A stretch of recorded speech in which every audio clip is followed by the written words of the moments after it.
Hello and welcome to this episode of For Your Consideration. Well, after the stunning support that we got for last week's video, we thought we should continue. And what we're going to continue with today is how to plot out your next campaign. Now, this is an incredibly daunting task, and one which a lot of people go, oh, it's too much. I can't think of it. There's so much to think about. I don't even know where to start thinking. I can't think about thinking. No. We're not going to do a campaign. We're just going to do a whole bunch of adventures which have nothing to do with each other. It's going to be episodic. Well, there's absolutely nothing wrong with that. Television itself has only just started to explore the idea of a continuous campaign. In the 1990s that is, in the 1990s, we shifted and started to change from episodic television, where each adventure, each episode didn't really link onto the next one. We started to shift where suddenly we were telling bigger and bolder stories, until eventually, by the mid-2000s, we were quite happy with having a singular narrative running over multiple episodes. And an example of that would be, Game of Thrones. If you jump in halfway through, you might be able to tell what's going on, but there's a whole lot of story that you've missed out. You're better to start at season 1. There's a whole lot of reasons for that, but I'm not going to go into those. The point is that you can tell an episodic game, you can run an episodic game where you just have adventures that don't have a major campaign behind them, and your players are going to have just as much fun as if you were running this epic campaign. That's the bottom line. So if you don't want to do a campaign, you don't have to. If you do, however, and you want my thoughts on how we're going to run a campaign, well, then this video is for you. I have my trusty paper and my pen handy so that we can go through this process together. Now, when we start a campaign, where do we start? If your answer is not, we start with the question of someone wants something badly and is having difficulty getting it, then I'm afraid you need to go and watch all of my videos all over again. Just go and watch them all over again, preferably from a different PC with a different IP address that I can get a different view count. No, I'm joking.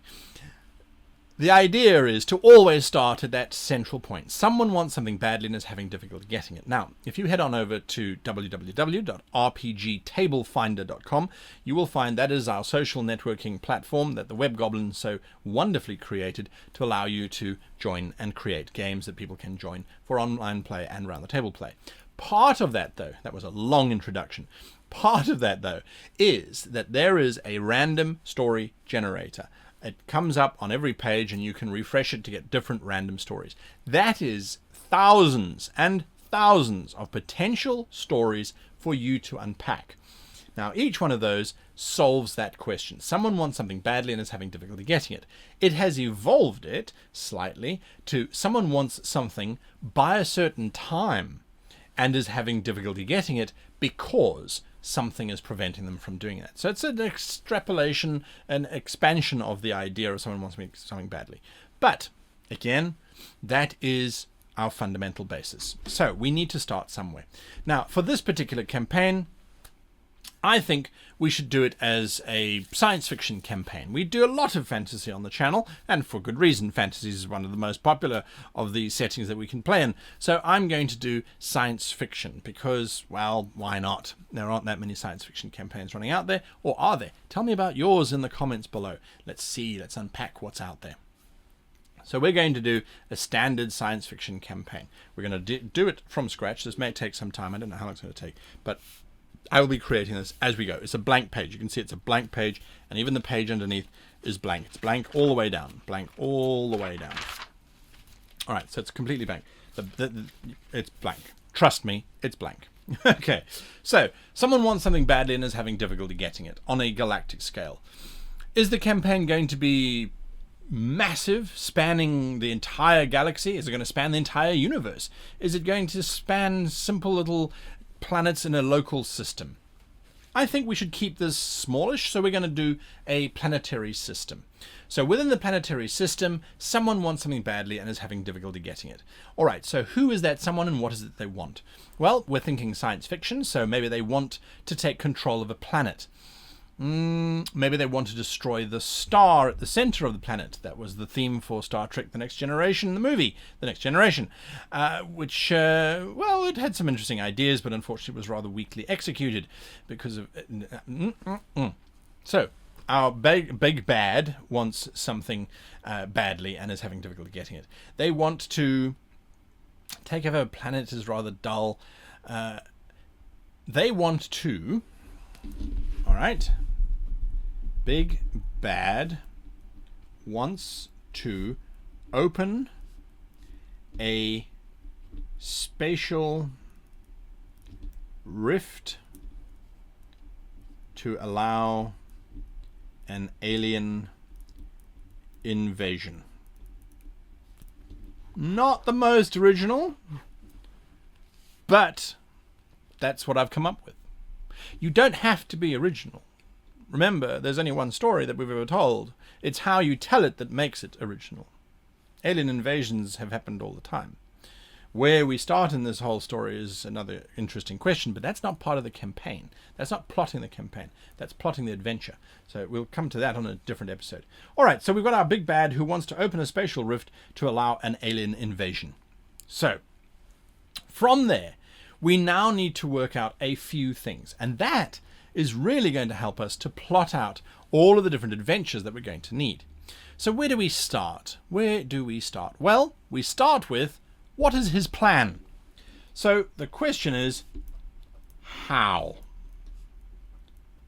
How? How? How is he going to do this? What is he going to need in order to do it? Well, I suppose he's going to need equipment. He's going to need personnel. He's going to need a location. And then he's going to need what else? So he needs the equipment. He needs to build this device, this portal creating device. He needs to recruit scientists who are going to help him do this. He needs the location where he's going to do it. Is he going to do it on a planet or is it going to be in space? He needs, and this is an important one, co-conspirators. All right. Now, co-conspirators are people who are working with him. The reason why he needs to have those is because our players need to get all of this information. They need to realize what these various things are. And if you look at most James Bond movies, for example, this is pretty much how they're set up. There is going to be a villain, there's going to be his little minions who run around trying to stop the party and that kind of thing. So we have those requirements. Generally speaking, what I then do is I work in 4 blocks, almost 4 acts, if you like. So Act 1, Act 2,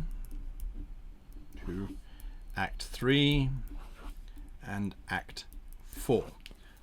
1, 2, 3, 4. All right. So the 4 acts are how the villain now starts to enact his plan. The important thing here is that by doing it this way, when the players come and screw up his plans, you know that the villain has to get from X to Y. The players have now stopped him from getting X. So that means he needs to do something else now to get to his new X and then get back to Y. Because all of the plans after the pre-C prevention are going to carry on playing out. It's just how he now needs to get there. So this gives you an incredibly strong ability to come up with adventures on the fly because you have this plotted out, because you have this narrative in mind. You can adapt and change on the fly. It makes it a really powerful position to be in. So Act 1 is generally introduction and gathering. So he is getting stuff. Right, and that's important. Act 2 is building stuff. Act 3 is testing stuff. And generally, this is where the tension should be the highest. And then Act 4 is realizing goal.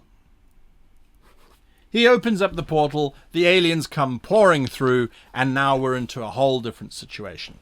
Now, what's important to remember is that for each of these acts, you need to have a what if it succeeds. So what if he succeeds in getting the cool stuff? Well, he moves on to Act 2. What are the ramifications for the players and the PCs? Well, that's up to you to try and work out. But again, not in this level, not at this level of plotting out our campaign.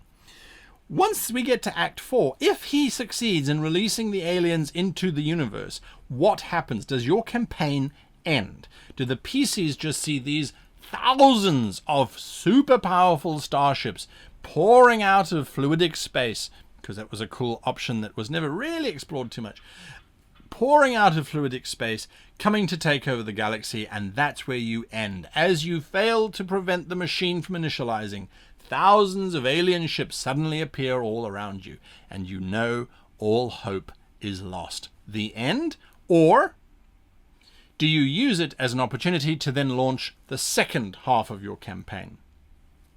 That's up to you. For now, our plan is, once the goal is achieved, the players lose, or the players win, by having prevented that from happening. That doesn't mean that's the end of the game. That just means it's the end of that particular campaign, and you can start on a new one or continue this one if they have allowed the aliens to release. But this gives us our framework in which to operate.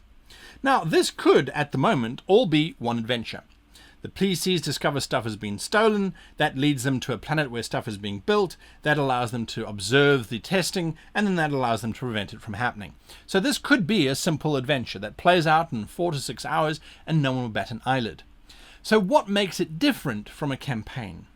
Well, what we now are going to do is really the differentiator, in my opinion, of a story versus a campaign. And that's to then take it to the next level. And we now work out how this stuff is released to the players. Now, again, in a campaign, you might decide, all right, well, my campaign, it's got 4 acts. My campaign is going to have, in total, 16 adventures that are linked directly to the main story. Now, remember, that doesn't mean that you're only going to have 16 adventures and that once those 16 adventures have played out, the game is over. That means that you have 16 core adventures that will need to take place in order for your grand plan to roll out. There are also an opportunity to have between those adventures dozens of side quests that have nothing to do with the main campaign whatsoever, or that are player background stories. And I would thoroughly encourage you to do that. So maybe you have story adventure, then you have background character adventure, then you have a random little adventure that doesn't take very long to play out, but that's a humorous one, or that's a simple go fetch kind of adventure. But you have your core base that you can then work from. So, getting stuff. What is the stuff that the character needs to get? Again, we don't have to go into minutia. This is the critical thing about designing a campaign, in my opinion, is that we are doing big picture stuff. We are not trying to plot out the name of the NPC in Act 1, getting stuff, Adventure 1. We're not looking at that. We're looking at big picture. So, big picture, let's say we're going to work with 3 main points per adventure, so that per act, so that gives us 12 in total. So, getting stuff. We need 3 stories where there is stuff that is gotten. What do we expect from this kind of adventure? Remember, we're going to go back to all of those things. When we're looking at settings and all those videos, there's a reason why I talk about what do we expect, what do the players expect, what does everyone expect. So, in terms of getting stuff, what do we need to get? Well, we would have perhaps a theft of item, right? So something needs to be stolen. This is an adventure on its own. The PCs are brought in to retrieve it. The PCs are brought in to find out who did it.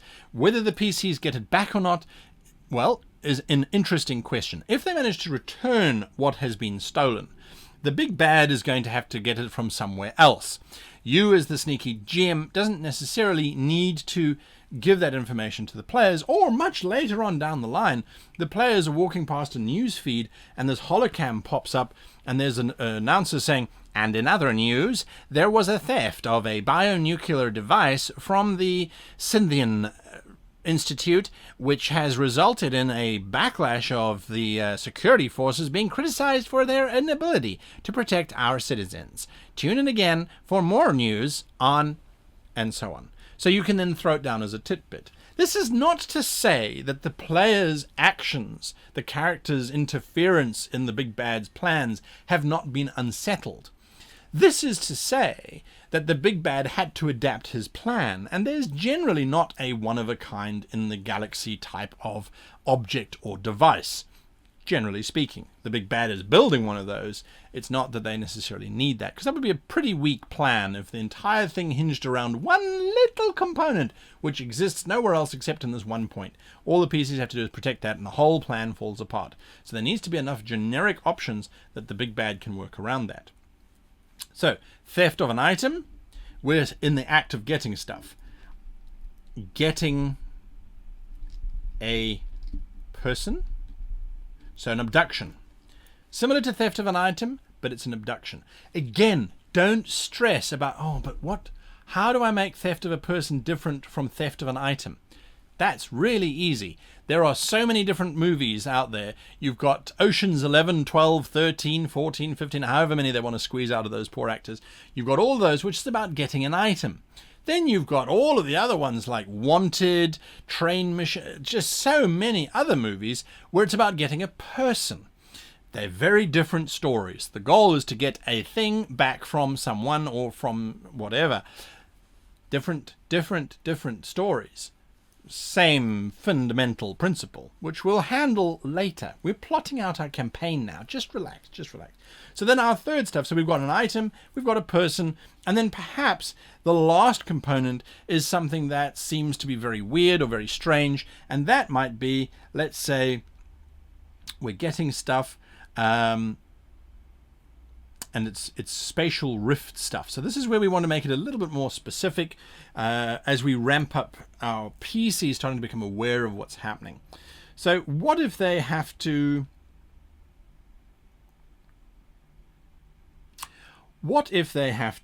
get a memory from the PCs? Hopefully your PCs will have in their background, at least one of them will have some kind of scientific curiosity or an event that happened. Their parents died in a tragic fire. You find it in their background. One of them needs to have some kind of link, some kind of backstory that allows them to have information that the big bad needs. What this does is it makes it feel as if your entire campaign has been around these players' characters and that they've been involved from the very beginning. Yes, that's ultimately what we want them to feel. How do we do that practically? Well, this is how you do it. Dredge through those, look through those backstories, find a key moment, and then use that. The PCs get abducted. So instead of them hunting down an object or hunting down a person, they themselves become hunted, and something happens to one of them. That starts to lead to all kinds of wonderful questions. Now, we're going to come to each of these a little bit later on as we get there. Now we go into building stuff, and it's the same kind of idea. We're going to do three things. When they're starting to build things, put things together, what are we going to do for our PCs in terms of getting this adventure moving forward? What are we going to discover? Well, perhaps we discover that in terms of building stuff, architects and technicians are in short supply. Point number one. As a result of them being in short supply, the adventure could be that the PCs are hired by an Iranian merchant to help design a new space dock, because all of the architects from the Architects Guild are not available. Or perhaps the PCs want to repair their ship. Terribly sorry, our mechanic got an offer to go and work on some damn new project, and so we don't have anyone. We've got droids, but they'll take twice as long, and they probably won't solve the inherent problems, they'll just solve the mechanical ones. You figure out how that adventure is going to work later. This is just coming up with the main plan. All right, so now we've got building stuff. We're busy building all sorts of things. What else is this big bad going to need? He's going to need a mercenary army to protect whatever it is that he's building, right? So mercenaries. hire or fight, not sure. Perhaps they come across an advertisement that's asking for them to go and join a new army that's being built. Perhaps they are looking at different solutions for a local admiral who's noticed that his troop recruitments are less. Who knows? Then, of course, building the actual stuff. Now, this is where you can get all sci-fi on the crowd and say that there's a gravitational shift. Right? And that gravitational shift is because the big bad is we haven't got there yet, is busy building this mega structure, which is warping space-time because it's so dense or it's so heavy. That's something to think about. What if the players destroy this device? What if they cause it to be blown up and rendered to nothing? There's not a problem. The big bad will, of course, try and intervene. He will try and send mercenaries to destroy the players. Now, that can happen at any point in this chain, by the way. We're 6 adventures in. At any point, the big bad can start to try and stop the players. Sherlock Holmes is a fantastic example of this campaign of Sherlock Holmes versus Professor Moriarty. And as Sherlock Holmes thwarts Moriarty's plans, they don't seem to be connected initially. But as he thwarts them, we start to get a bigger sense that Moriarty was trying to do even more than what was revealed in each of the individual cases. Sherlock Holmes is attacked and thuggery happens. Those are not adventures on their own. Those are as you feel the players have interfered or not. If the players have not interfered, if the players don't pick up on these hooks, and that's another video all on its own, these things will continue to happen, regardless of what the players are doing if they're not interfering. If they're interfering, the big bad is going to try and stop them.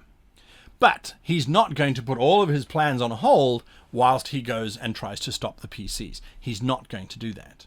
He's going to carry on with his big plan and try and stop them on the side. Emperor Palpatine did not stop building the Death Star Part 2 whilst the rebels were running around attacking his bases and things. He allowed both to happen at the same time. You should do the same thing. Testing stuff. Now that gives us test subjects, people with weird deformities. This could be your zombie episode where there's a colony that's under attack by people who are all spaced out because half of their brains are left in the other spatial time continuum and they just now are going mad. However you want that to play out. You've got, say, space distortions, and these are just random ideas that are coming up as we're talking, as we're going through stuff. What else happens when you test a spatial distortion waveform monitor thing that you've slowly started to build? What else do you test? Well, we test people, we test the equipment, and perhaps we test the strength of our enemies. So a small invasion.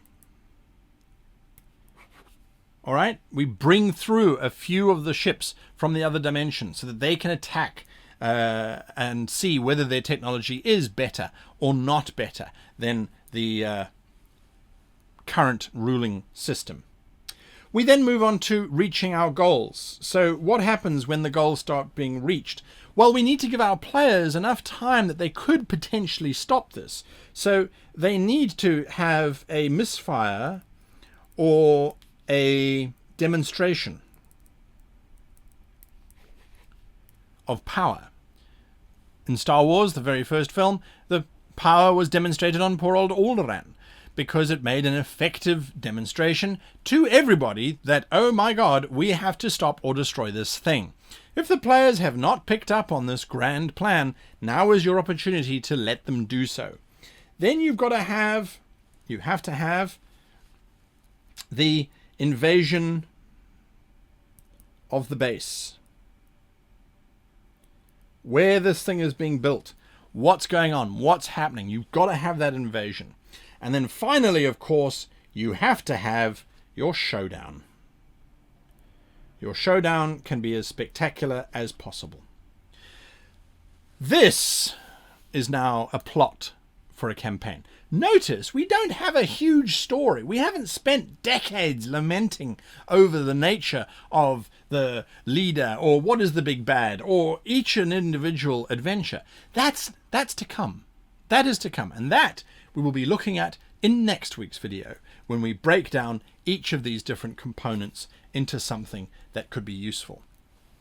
If you want, this is for your consideration. So I don't know what you want to consider. So in the comments below, let me know and we can take it from there. Until next time then, I wish you the very, very happiest of weekends and gaming.